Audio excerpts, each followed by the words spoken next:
प्रश्न नंबर 1। सबसे वफादार जानवर किसे माना जाता है? बिल्ली को, कुत्ते को, शेर को, हाथी को?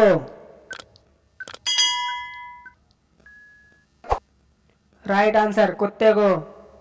और आपका अगला क्वेश्चन होगा, दुनिया में सबसे सुंदर देश कौन सा है? America, Pakistan, Bharat, Singapore?